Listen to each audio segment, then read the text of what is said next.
Pembelajaran kita hari ini adalah mendapatkan identitas dan tujuan yang benar di dalam panggilan Bapa. Jadi kalau hari ini kita sedang belajar panggilan Bapa, mungkin kita tidak punya hal-hal yang mungkin secara lahiriah lagi-lagi yang bisa kita banggakan.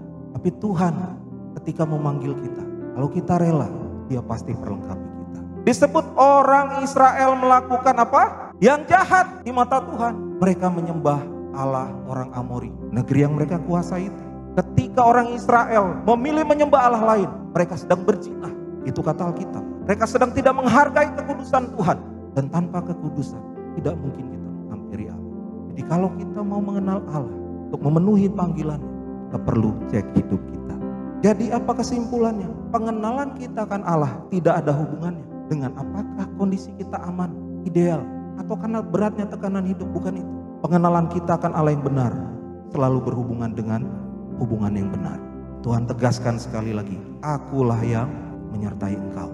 Sebab itu kalau aku menyertai engkau, engkau akan memukul kala orang Midian itu sampai habis. Wah, ini ajaib. Jadi untuk kita bisa keluar dari batasan-batasan diri kita, keminderan kita, atau bahkan kemalasan kita, keluar dari fakta, realita yang kita bilang gak mungkin, gak mampu, gak baik ini Tuhan.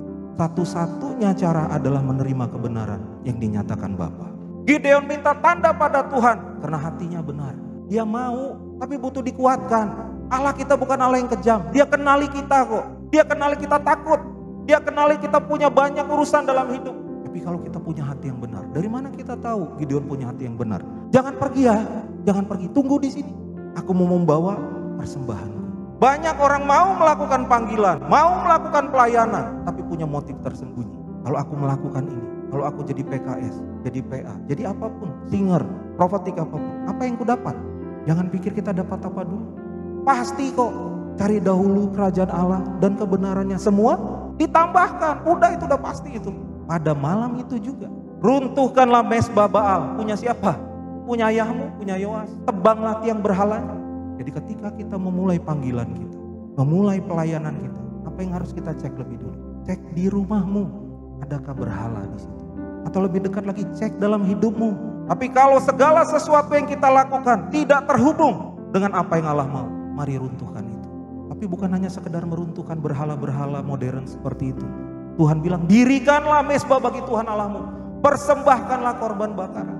Jadi kita yang sudah terima keselamatan gak boleh kosong, harus bangun sesuatu di hidup kita.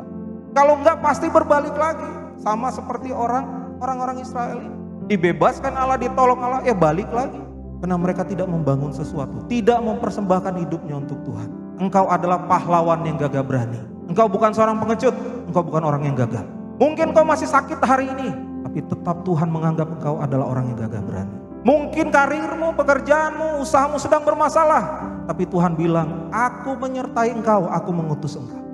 Allah bersabar dengan hidup kita. Lebih baik kita berjalan lambat daripada kita gak lakukan apa-apa dalam hidup kita. Dan Allah yang penuh kasih karunia itu hanya punya rancangan keselamatan buat kita.